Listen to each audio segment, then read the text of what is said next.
Greetings and salutations, my name is OJ as always, and welcome or welcome back to another episode of the DBDathon, a series of videos where I go over every single killer in Dead by Daylight from Trapper all the way up to Springtrap. I go over their in-game lore, aka just reading their in-game bio, their power/gameplay, their teachable perks, their design, as well as my favourite/least favourite cosmetics for them. And with that said, today's object of obsession is a killer who since her leaks way back when, I have been skeptical of for the longest time, but in recent times I have grown to like her, love her, and wished that she wasn't held back by so much, that being none other than Portia Maya, also known as the Houndmaster. Now, as I do in every single one of these videos, I would like to start by reading off her in-game bio, as I am not a lore guy per se. If you're looking for more in-depth videos on lore, I would suggest someone like Pixelbush, who has done very, very good videos on, the lore of Dead by Daylight.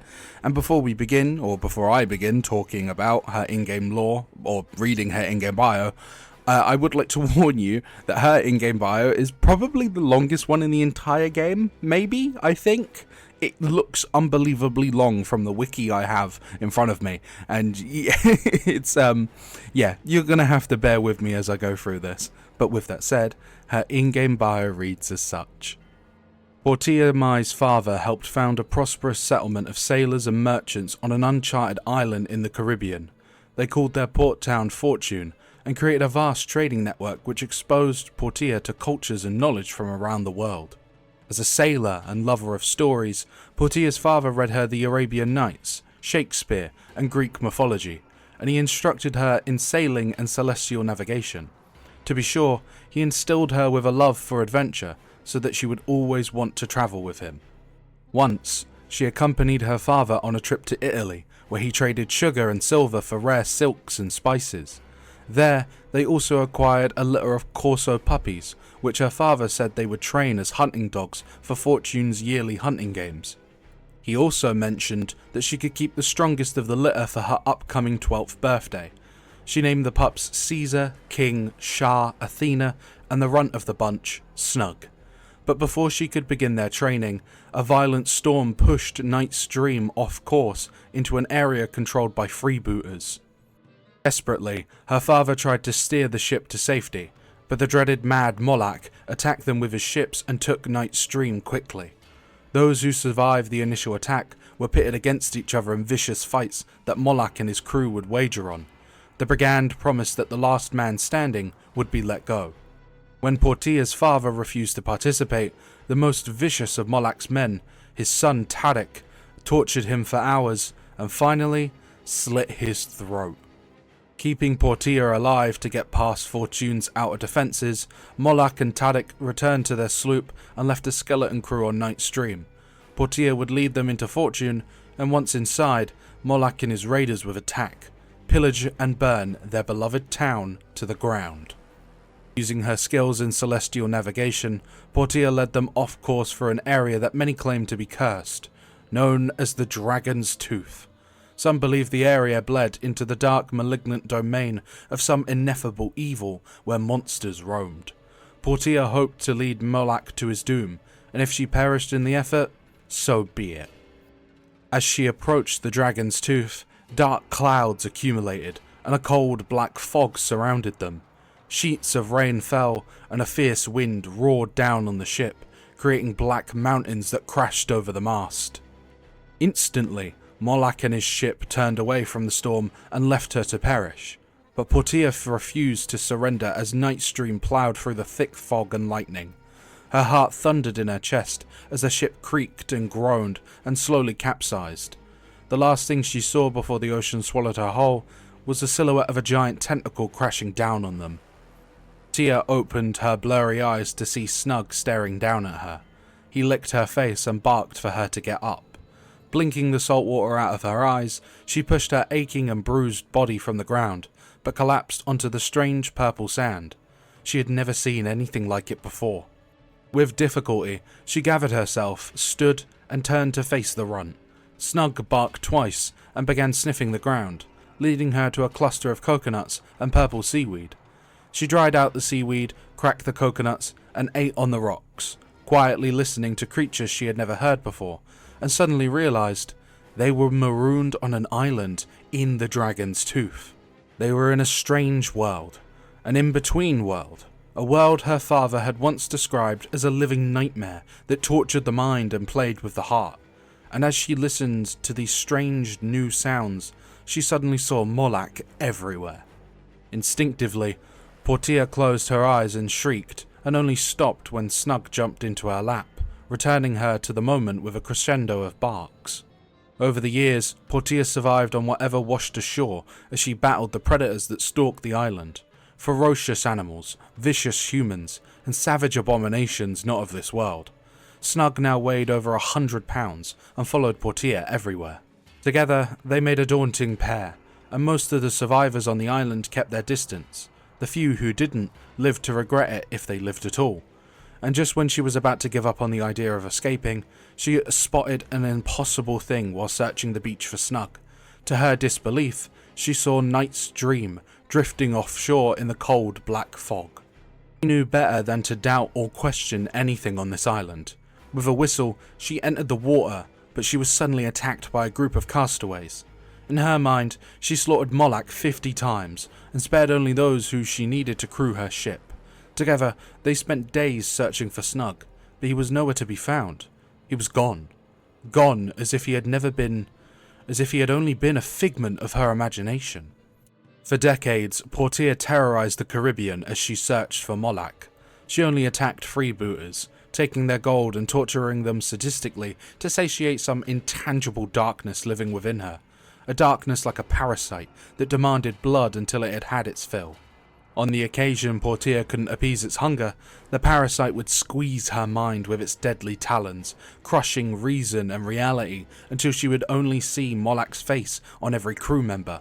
She would attack and butcher everyone and anyone until one of her many trusted guard dogs barked for her to stop, and Molak would suddenly dematerialize into wisps of black fog.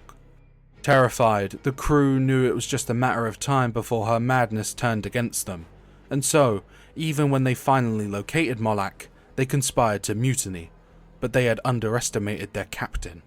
By the time Portia was through with them, there was only 5 left, standing in a pool of blood and gore. They instantly threw themselves on her mercy, as her dogs surrounded them, waiting for the kill command that never came. Destroying Molak would take more hands than she possessed. Gathering her wits, she ordered the mutineers to clean up the deck and feed her dogs, as she steered Night's Dream towards Mad Molak's island.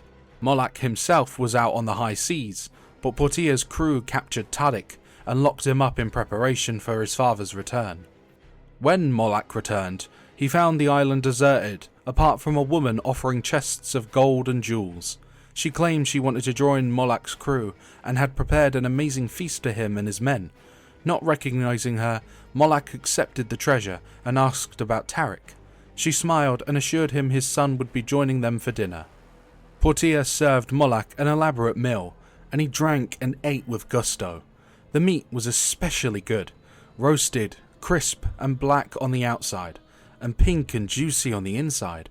He wanted to know if it was wild boar or venison. Portia smiled, stood proudly, and reached over the table, lifting a golden food cover to reveal Tarik's decapitated, glazed head, frozen in a scream of terror, the mouth vomiting bullion and jewels. Molak roared his anguish like a wounded bull, and she revelled in his torment as a thick black fog rose from the floor like a black veil. But before she could strike Molak down, something unseen jerked him backwards into the darkness. At once, her laughter died. Lips curled with mingled panic and rage. Veins in her neck stood out in livid ridges. Talons gripped her mind and squeezed and refused to let go. He was gone. Gone. Gone before she could stomp his head into a bloody pulp. Unintelligible words fumbled out of her mouth and degenerated into a guttural rasp. And just as she was about to scream, she heard the impossible. A bark. A bark she hadn't heard in years. She heard it again. And again. Snug. He had Molak's scent. Not trying to understand what could not be understood, she charged into the fog to finish what she started with her long-lost friend. I like the Houndmaster's lore. That's the end of it, by the way. It ends with her running into the fog, like many other killers before her. I like her lore. I think it's interesting that she like, the beginning of it kind of led me, I've never really read her lore, I've never read her in-game bio, but the beginning of it led me to believe that it would be another one of those sort of tragic characters. No, she's evil. Well, she's not evil, but she's like, nah, she's nasty. She's nasty, within good reason, though. I mean, if someone killed, like, my dad, yeah, I'd probably serve up their son as a... okay, maybe I should stop right there. No, I don't want to give YouTube the wrong ideas, right? But, yeah, you get what I mean. I understand where Portia is coming from. I understand why she did the things she did, and I think she's kind of cool.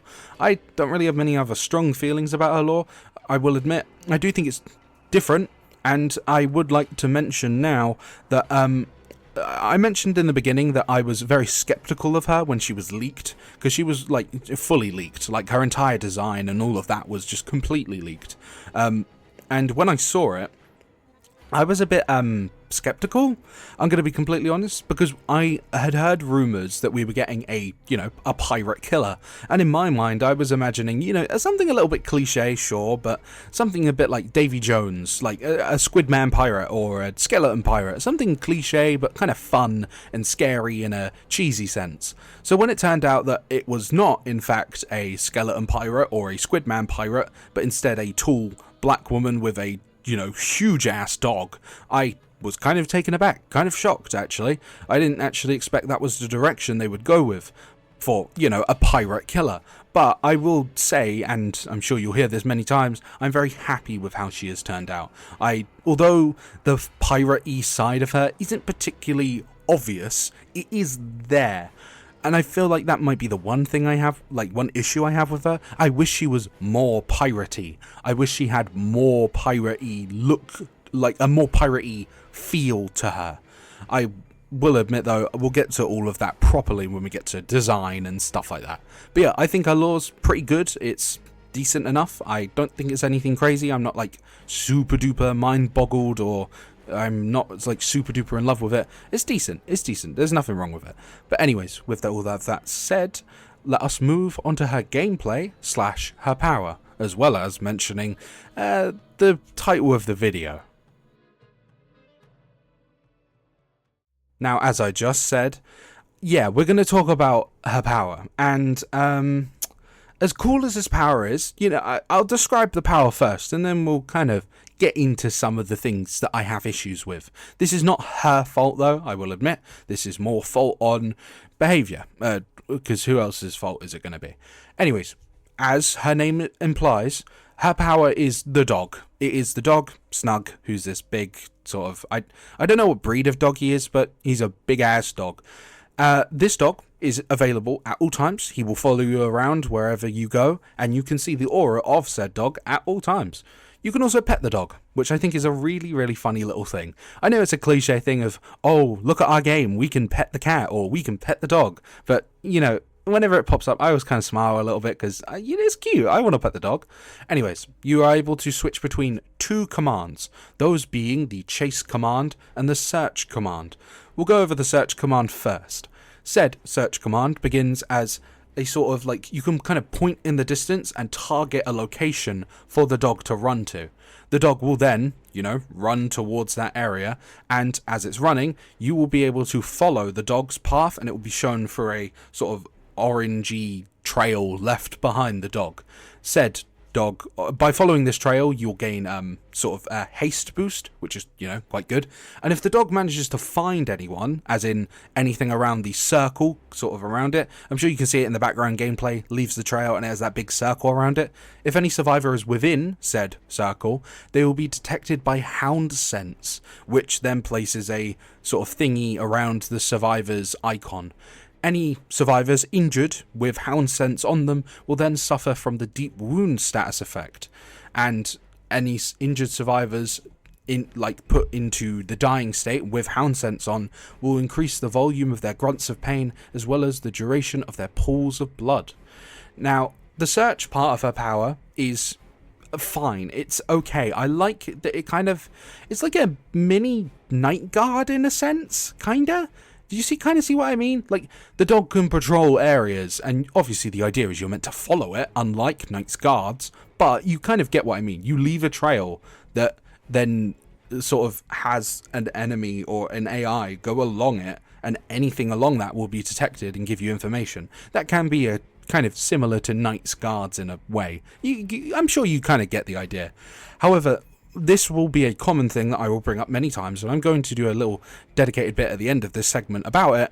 This power, the search part, is very janky. I'm going to be completely honest. You can target certain things in the environment. So, for example, you can target generators, and like it will make it so the generator shows up in white, and you have like a little red marker above it. That is so janky. Like, it's so damn hard to actually target a generator, and I'm not sure why. This might be a me issue, maybe I'm just not aiming right, but whenever I kind of want to point at a generator that I want to go to with the dog, I kind of have to, like, kind of move my vision up and down a little bit till I get, like, a sweet spot. It should not be this damn hard to just target a generator. It feels really, really janky, and we'll talk about the dog properly once I've discussed the other half of his power, but sometimes the dog just don't listen. I'm gonna be real. If they were trying to create a realistic sort of feel for a dog, yeah, this is a real ass dog. His ass don't listen. His ass does not listen sometimes. You will send him out on a search and he just won't do it. I guess he don't feel like it, I suppose. But yeah, like, the search part feels weirdly janky when it comes to sort of pointing at generators. Like, that's what I use it for, or attempt to use it for mostly. But if I can't actually target the generator, then I can't actually use this part of the power properly. I mean, of course, you can just send him out to search for stuff in the middle of chase, or, you know, just search in a general area. You don't have to specifically target a generator, but you get what I mean. Like, if I wanted to target it, I have to, like, finically move my mouse up and down until the cursor suddenly decides, oh, yeah, now I'll pop up. But yeah, that's the search section, and it's a fine enough power. It's decent enough. It's like as I said, a mini night guard, just without the whole, you know, oh, now there's a AI chasing you, ready to stab you. The second part of the power, however, is known as the chase command, which, by the way, but both of these commands can be switched between at free will. Literally just one press of a button, you've got different thingy-majigs. Now, the way the chase works is it creates a line in front of you, shown by, like, sort of little dotted, like, orange lines. You'll see it in the background gameplay, I'm sure. And you can send the dog down that path with sort of... By the way, Portia will whistle before she does it, just to indicate to the survivors that, you know, she's actually getting ready to throw the dog at them. Not actually throw the dog at them, but you get what I mean. The dog will then, you know, burst forward in like a straight line, and if it manages to hit a survivor, in its path of course, it will then pounce on them and grab them by the arm. Said survivors, when grabbed, will suffer from hindered, as well as a incapacitated status effect, which I didn't even know was really a thing. It basically makes it so you can't do anything, you can't really run, and you're at the will of the dog. The grabbed survivors will slowly be pulled towards the Houndmaster during this duration, and this duration is reduced to 2 seconds if the grab survivor is protected by the endurance status effect. It also causes the exit gates to be blocked if a survivor is grabbed by the dog. I didn't know that, and I actually thought that was kind of funny.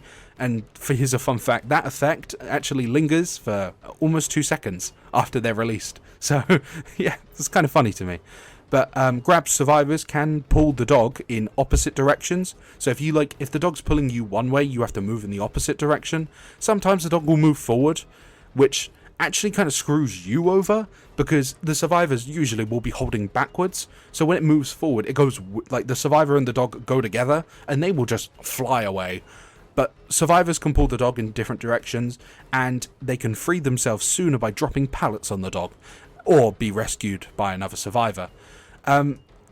Also, during this sort of chase thing, if the dog misses, or if you just feel like redirecting it, you can temporarily press the chase button again to take control of the dog and actually go into its like a third-person camera view, and then control where you want it to go again. And, you know, I think you get a, what's it called? Killer instinct on survivors near the dog when you're sort of controlling it yourself. This part of her power is usually the main way she'll be doing damage, because obviously it kind of prevents it. It's like you just get stopped. Like, if the dog grabs you, it's not a free hit, not always. Sometimes there is just like a pallet around or whatever, but like, it stops you from vaulting windows, it stops you from doing like anything that isn't dropping a pallet. So it's usually a pretty easy hit for Houndmaster. And thankfully, it isn't counted as a special attack when you hit someone whilst they're being grabbed by the dog, meaning that the Houndmaster can actually use basic attack perks and get even more benefit out of that sort of grab. Now, as I mentioned earlier, the dog is very, very, very, very, very, I'm going to say very 100 times over, very janky. This dog does not work. The dog, you will see it in the background gameplay, right? No, like, okay, Houndmaster's incredibly buggy, but she's also incredibly janky. Like, she has been buggy and janky since the day she came out, and she is, like, as of current, I would argue approaching twins levels of like bugginess. Twins are worse because they've been going years without any changes, but Houndmaster looks like to kind of just be shaping up to be the next one. She's got a bunch of bugs that haven't been fixed. You can see, I don't know what match it is, but there's a bug in my own gameplay where I take control of the dog, and after coming out of the dog, I'm stuttering. Like, the Houndmaster's movements are stuttered. I'm like half as fast as I am normally. How does that even happen? How? I was literally like handicapped for half of the match because I'm just stuttering whenever I move, like someone is standing behind me, grabbing on my clothes and just holding me back as I try to move forward. That was just from me taking control of the dog. You know, like something you would do in every single match, because that's how you use her power. Sometimes the dog just don't listen. I'm sure you'll see it in some of the background gameplay. I will send his ass to go chase someone and he just won't do it. He just won't. He just doesn't feel like it. Sometimes he'll go chase or search somewhere and he'll just be across the map and just not come back. He just will refuse. He will just take 20 years to actually come back to you. I'm fighting with this dog. I am fighting with this dog to actually make him work. Like, I want to like Houndmaster so damn bad. I really, really do. I really like her. I really enjoy playing as her when she works, because 99% of the time, okay, maybe not 99, like 80% of the time, she just doesn't want to work. Like, the dog will sometimes just not listen to you, not go chase someone even though you just inputted the command. It will go off and search and decide, I don't really feel like coming back. I've had times where I've sent the dog off to search and then, like, Portia will shout, come back, and in her manner of speaking, and, like, it just won't. Sometimes the game will have to forcibly teleport him to me because he refuses to run back. Like, why? How does this even... This power is kind of a fun idea. Using a dog to get rid of people, awesome. That's a cool idea. I like that idea. But when it's this janky, this buggy, like, no thank you. I don't really want to play her anymore. Like, this is the sort of stuff that needs to be fixed, because otherwise people just won't play her. Like, people are not going to play the Houndmaster if she's just this buggy and this janky all the time. Like, I remember watching videos from Scott Jund when the Houndmaster was coming out, and it was just like, wow, this killer is really janky. I know she's got a few, like, quality of life changes and such. They're probably here on this wiki that I've been using, like, to sort of read all of these stuff. But, like, it just doesn't... It's not enough. Like, she's still buggy, she's still janky now, and it really, really sucks, because I think she's really, really fun when she works. This damn dog, man. I mean, if they were going for creating, the realistic sense of having a dog, like mine, yeah, they actually nailed it on the head. This dog don't listen, neither does mine. It's like, I feel like I'm playing with my own dog. Like, her gameplay is fun when it works, but a lot of the time it is a weird, buggy, janky, and very frustrating mess, and it really hurts because she could be so cool without it. I remember seeing so much controversy around her when she was coming out, and she still is controversial now. A lot of it, though, does dumb down to, people just kind of being racist. I've seen so many people just disliking her because she's a black woman, and I'm just like, that's not the problem. The problem is that she's incredibly janky and she needs all those bugs fixed. There is nothing wrong with her being a black one. What are we doing? Complaining about the wrong shit, as always. I remember there was a video, some dude made it. It was about the Doomed Course chapter, and it had like an AI-generated thumbnail. I didn't even watch the video, but, you know, I just think... I think we line. I think we... That's not... This isn't a bad character. It's not the worst killer ever added to Dead by Daylight, as I've seen a good handful of people say. Like, no, it isn't. If we want to talk about the worst killer ever added to Dead by Daylight, it's I don't know, actually. Probably twins. No offense to twins, but I really just don't care about that killer whatsoever. At all. She does need the bug... the twins do need their bug fixes as well, though. Like, I'm not kidding. Top list of priorities for Dead by Daylight's new bug fixing era, because, you know, as I've said before, they're doing their little thing where they're doing like a mini Operation Hell from Rainbow Six Siege. Yeah, no, we need to be focusing on twins right now. They need it badly. But anyways, with all of my complaints and blabbers and all of that palaver out of the way about Houndmaster and her gameplay, I would like to move on to her perks. The first of her teachable perks is known as All Shaking Thunder, with a description reading as such. Enemies on land and sea learned to tremble before your might. After you fall from a height, your lunge attack distance is increased by 75% for 8, 12 or 16 seconds. This perk has a 5-second cooldown, and it is flavor text reading, "Go on, run, tell your friends I'm coming for them." Another quote, or a quote from, you know, Portia Mai. This perk sucks. Really does suck. And it really sucks that it does suck, because I think perks that increase lunge attack distance are fun. Why does it suck, you may ask? What is the condition, may I ask? Oh yeah, falling from a height. You don't do that a lot, I'm going to be honest. There are actually some maps that, to my knowledge, there are some maps that don't even have a height to fall from. Like, and if they do, there's like 2. Like, I'm just thinking of like Badham Preschool. How many heights are there to fall from on that map? Really? Like, what, those 2 houses that have windows you can vault out of? Is that it? Is that it? Like, if you bring that perk, or bring this perk, to that map, you're going to have 2 places where you can use it? And for 16 seconds? Yeah, no, it's not good enough. It's just really not. I'm not even kidding. This genuinely needs to last for like 45 seconds or something, because not every map I think every map does have a place where you can fall from. I don't think there's any maps in the game that don't. Maybe one of the artists' maps, you know, the ones in like the big desert fields, one of the variants of that, I swear on my life, just actually doesn't have anywhere that you can fall from. Like, not even those simple like hills that go up a little bit in every other map. So yeah, sometimes this perk can actually just be straight up useless, and even if you manage to get, you know, it triggered, you have 16 seconds to make use of it. If you wanted extra lunge distance, just use coup de grace. Coup de grace is just better in every way. It is easier to activate. Sure, you have to be losing, but it also gives you, I think it is actually longer lunge distance, and it works on a token system as well, which, you know, is easier to manage and stuff. So yeah, this perk really does suck, and it needs some sort of huge buff. Like, I'm talking 45 seconds at its max rank. Like, for what it's asking you to do, it needs way better benefits. Like, this shit should be giving me 5% haste, extra lunge distance for 45 seconds. Like, for what it wants me to do? Boo. Anyways, with that said, let us move on to her second perk. Thankfully, unlike the last couple of killers that we have discussed, her second perk is actually good. That being Scourge Hook Jagged Compass, with a description reading as such.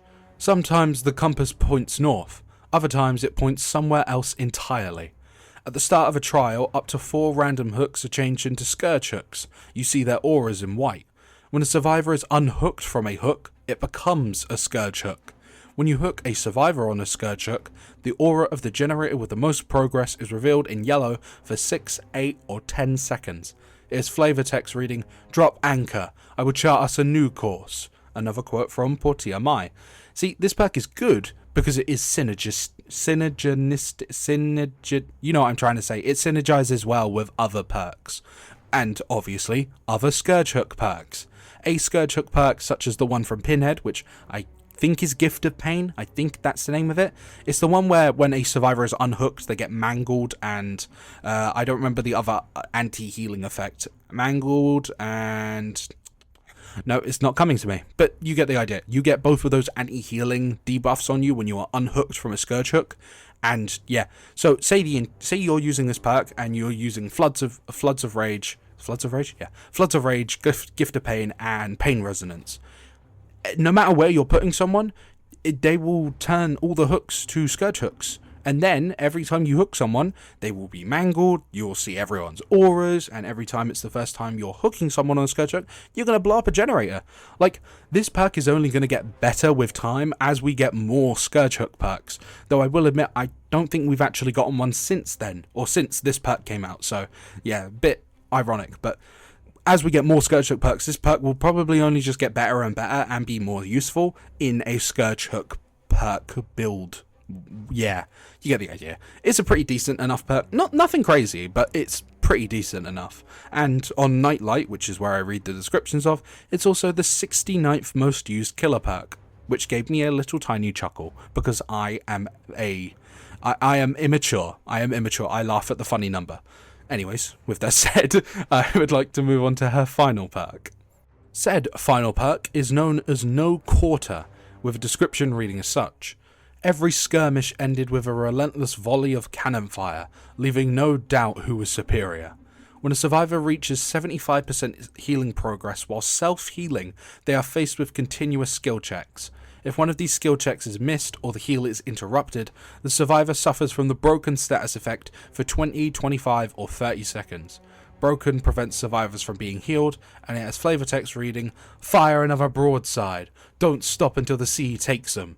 Another quote from Portia Mai. This perk sucks. It stinks so damn bad.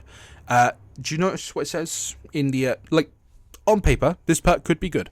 Think of it like a Merciless Storm, but for healing. However, what's in the first line? When a survivor reaches 75% healing progress while self-healing. You can only do that with a mid-kit, or, I don't remember the name of the perk, Self-Care. That perk is very shit, so no one's using it, and it's only with medkits, right? Why is this not affecting just healing in general, like normal healing? Like, I understand that would make it pretty damn broken. Like, okay, just a theoretical thing, right? Let it affect every by the way, you can still, even if it affected every normal healing, right, people could still kind of just ignore it if they hit all the skill checks. It's like Merciless Storm. Merciless Storm is a 50-50 on whether or not it will actually even be good, because, you know, they might just hit all the skill checks, even if you're playing Impossible Skill Check Doctor. But just an idea in my mind, say it affects all healing, right? 75% healing progress, just full stop, everyone's faced with continuous skill checks. Make the broken status like 15 seconds at max or something, if they're worried about it being super duper overpowered of doom. Because, by the way, usually when survivors heal, they're pretty far away from you. They're pretty, safe. So even if they get broken, it's very rare that you would even get the value. And, of course, as I said, it's incredibly hard for this perk to actually even, trigger the broken status effect. Let alone you actually benefit or get value from that broken status effect, because you just might not be even able to find the survivor. So yeah, this perk is really shit. She's got 2 really, really shit perks and 1 pretty decent one, which, I mean, I guess that's better than Wraith. I'm not going to stop shitting on Wraiths, or even Huntress. Huntress got ass. Huntress perks are ass as well.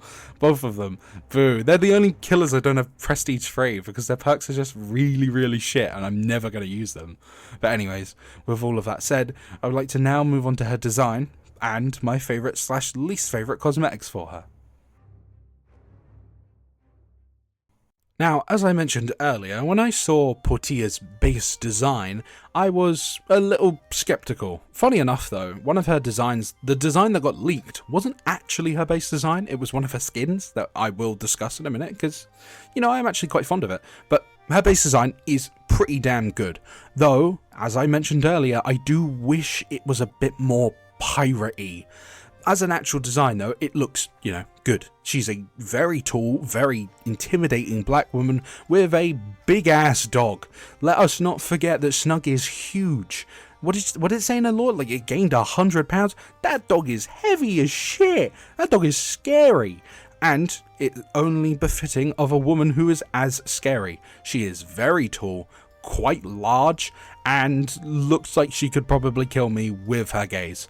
I'm not sure what's up with her eye, I will admit. I actually don't know why she's got the golden sort of blighty, like her eye looks like she's got like the blight infection weirdly, and I don't know why they never actually, well, funny enough, has she even been around for a Halloween event yet?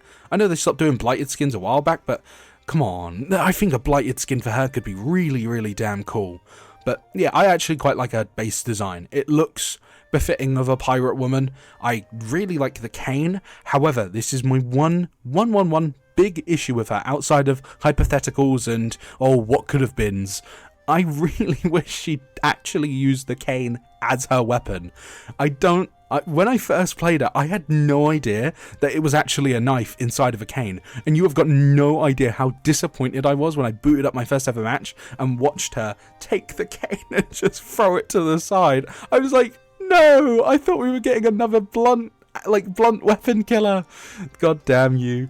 It's this little tiny knife. I get the idea. I like a hidden knife in a cane. Yeah, that seems very kind of pirate-esque, but like, come on. I think it would have been awesome if she just like actually whacked people with a skull on the end of it. That could have been really cool. But yeah, besides that one little mishap with it, I do like her base design quite a lot. It exudes a sort of sense of superiority. She looks like the sort of captain that people would respect, even like if not for the fact alone that she has this big ass dog next to her. She herself is like scary to look at. She is not she's not like a scary, she's not like the Unknown where I kind of look at her and go ugh, but she's one of them scary in concept. This very tall, very large woman with a big ass dog next to her. Yeah, no, I wouldn't mess with her. I wouldn't go anywhere near her. I'd be pissing in my pants. I'd stay very far away from her because I am scared. I'm scared of the very large woman with her very large dog. But yeah, I like her base design. I don't have any problems with it. I just wish it was more piratey. I don't know what that means or what that looks like, but I kind of wish it was just a bit more piratey. Though I might be actually missing like some stuff about her design. I wouldn't be surprised if someone told me in the comments that like her design was based off of real Caribbean pirates and the such, you know what I mean. But anyways, with that said, let us move on to my favourite / least favourite cosmetics for her. Now, I say this in every single one of my videos outside of licensed killer videos because I usually don't have enough cosmetics to say it. When it comes to picking my favourite / least favourites, for least favourites, I am not allowed to pick anything below a very rare, because if I could, I'd just pick some boring like brown, green recolor, and you know that's not fun for you or me. When it comes to favourites, I'm allowed to pick whatever the hell I want because you know I'm allowed. Sometimes the blue rarity skins are better than higher rarity ones, which is definitely the case here because the ultimate Houndmaster skin sucks ass. Even if this was like, this skin just sucks on a base level, right? If this was a very rare, I'd have no problems with it. Like her actual, like Portia's actual design in this skin is fine. It's nothing crazy, nothing special. I think it's okay. However, this is the most expensive skin in the game only because it changes the dog to be a poodle, which is cool. That's a cool concept, but nothing else is different about it besides the dog just looking different. Like, I know that's, it looks like it's a different look for the power. That's crazy. Whoa. But why is this priced higher than, like, every other skin in the game? Like, there are some other, like, I'm sorry, most of the other legendaries or viscerals are just 20 times better because not only does she not have, like, any new voice lines, to my knowledge, but she doesn't really have anything that makes her legendary. There is no, like, special sound effects or different stuff. It's literally just the dog has a different design. Bang! This is the most expensive expensive skin in the game. This is gross. Not only is it not like design, like Portia's actual design isn't good enough, like legendary wise, and it being a different dog doesn't justify the price of it.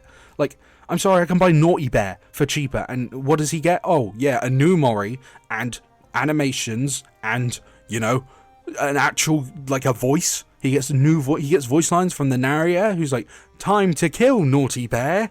Like, that's funny as shit. That's awesome. But this is more expensive. Like, what? Even ignoring the price is just not good enough. Like, it's just bad. I don't like it. The price is the main issue I have with it. That's why I really don't like it. Like, genuinely, you just get any other legendary. Like, I'm sorry. This is just bad. This is kind of greedy as well. Like, it's kind of gross. But anyways, with my complaints of the excessively greedy Ultimate Houndmaster skin, by the way, Ultimate Houndmaster, as you got a poodle as a dog.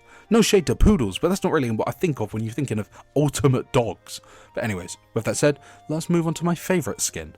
Said favourite skin is none other than the Mighty Swagger skin. Yes, that is the name of it. This was, funny enough, the design that was actually leaked ages ago for the Houndmaster back when she was first leaked. And you know what, I really do like this design. It's obviously a blue rarity skin, it's pretty simple, but it looks really good. I really like the white and blue colour scheme. I don't know how to explain it, it just kind of looks good on her. Like, the grey hair, I'm not really sure if I like it all too much. I'm not sure if I like the grey hair. I think she should have just kind of kept the black hair.